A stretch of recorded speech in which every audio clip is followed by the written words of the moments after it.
Well, greetings, ladies and gentlemen. So today I'm going to talk about the Hotrc / Rlaarlo CT-8A. Very budget transmitter. Best thing about it is the price, if you can get it for a really good deal.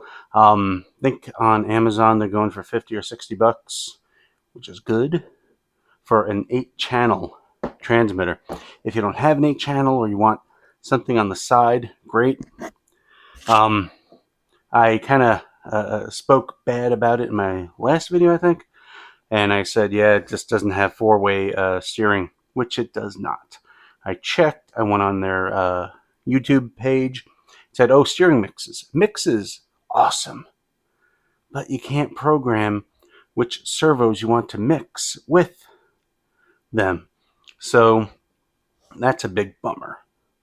So you're stuck, just like the other Hotrc transmitter I have, putting your rear steering on a 3-way switch, and then your wheels can be either straight, this way or that way for the rear, which isn't bad if that's all you got, but you're missing out on 4-wheel steering, where you'll get the rear steering as much or as little as you want.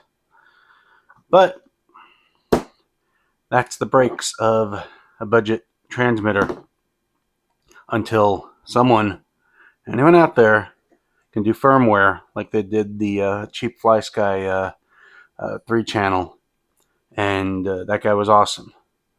But until then, you're stuck with no real four-wheel steering. You can do boat, tank, things like that.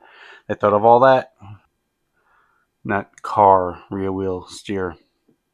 Anyway, this thing is great because you can do AA's, 2S battery if you get one small enough. Maybe that one will fit. I don't know. I never checked, but it has to be a thin one. Or in here, a 16. Or in here, an 18650. Throw it in there. It can go either way, but the way that this battery door is, you have to have the tab up here, so you'd have to extend that tab out with aluminum foil or something, which might as well just put it positive side out, which is fine. And then this, make sure that you don't punch up the wires, or else it won't on the battery tray, or else it won't fit right.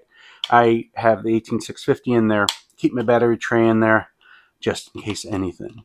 There are some AA's in there instead of that tray being at home. So like this thing, this thing has a lot of functionality. You know, you have 8 models, which is not bad. Or if you want to have unlimited models, just put them all on one. Put them all in one profile and just adjust the trims as you need it. I don't like having all models on one. So you have different weird names for these things. Like phase is channel reverse, range is your endpoints, fine tuning is your trim, remapping is if you want it channels 3 and above to switch over to a different switch.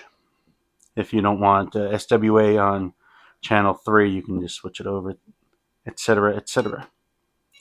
Button definition, once double or triple. It means what a button does. If you press it once, it'll just move once and then go back to the original position. Twice is double is just you press it once, it'll go up 1. Press it again, it goes down. Triple is a 3-way, which any of these SWA, SWB, A, B, C, D will act as a 3-way, which is nice. So press it once, it goes up.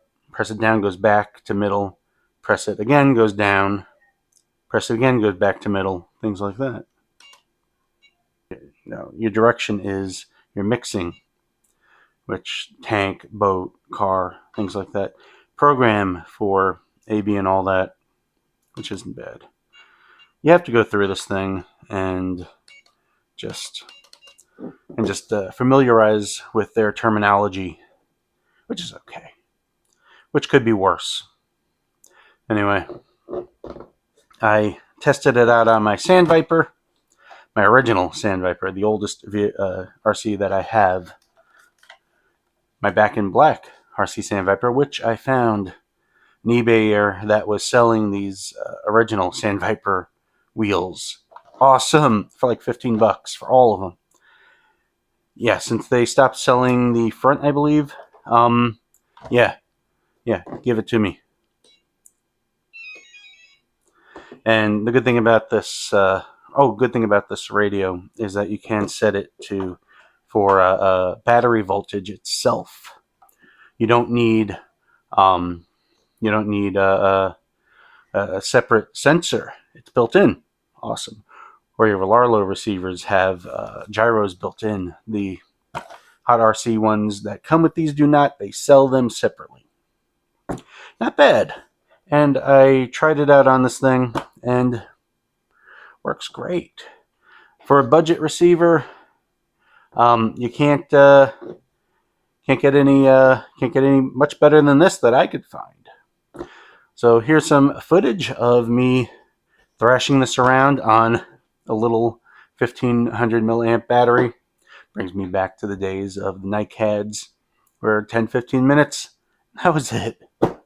So thanks for watching, like, subscribe, and all that jazz.